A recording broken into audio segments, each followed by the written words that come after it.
right, let's go ahead and look at some combat.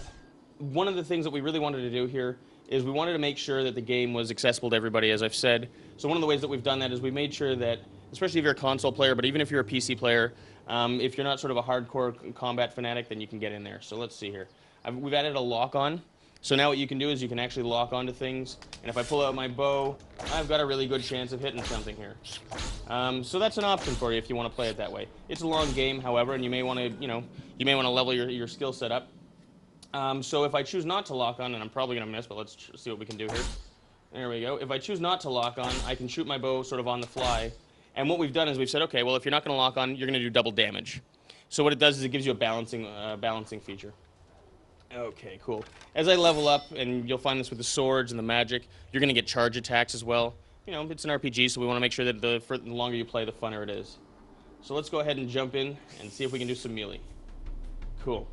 So I pulled out my sword, and it's multi-directional combat, so I can fight people behind me, to the side, any direction I want.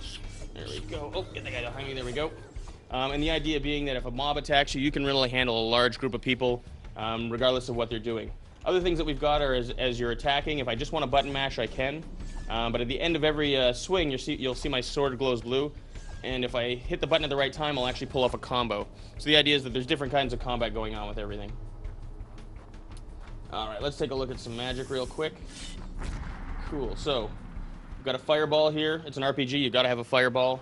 If we take a look at it, you can see that we've got, it's obviously got all the dynamic lighting going on. You can run into a dark cave with it, and it's going to act as a light. There's all kinds of occlusion going on and all that stuff, so it actually looks like a fireball. And, when you're holding fire in your hand, you want it to be as realistic as possible.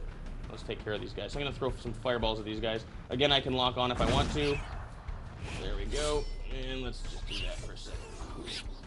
So like I said, you can always charge any, you can charge all of your attacks. So we're going to use the magic here. And I'm going to lock on to this guy. Let's see if I can get him. There we go. And I'm going to charge this one. So this would be a full level 3 fireball. And it's turning into an AoE now. So it's an area of effect. And you can see that we just, blow everybody in the neighborhood away. I'm going to quickly change to my sword, and I can really go to town. So it's an RPG, so we've got a skill tree-based leveling system. Every time you level, you're going to get a certain number of skill points, which you can spend on whatever you'd like, whether it's melee or magic or ranged. And, of course, it's an RPG, so we've got blacksmithing, and we've got alchemy, and, all the good stuff that you expect to see in there. We've got 5 guilds that you can join. In fact, you can join all 5 of them if you really, you want to get all the achievement points. So you've got the Mages Guild, the Alchemist Guild, the Fighters, and now I'm on the spot, so I've got to get all 5. We've got the Merchants, and we've also got the Rangers. And so what you'll do is if you go through them, then you're going to be able to, you'll unlock new abilities, and you'll unlock new weapons and things like that. As far as the story goes, if you happen to be a Gothic fan, we appreciate you having played the previous games, and so a lot of your favorite characters are going to come back.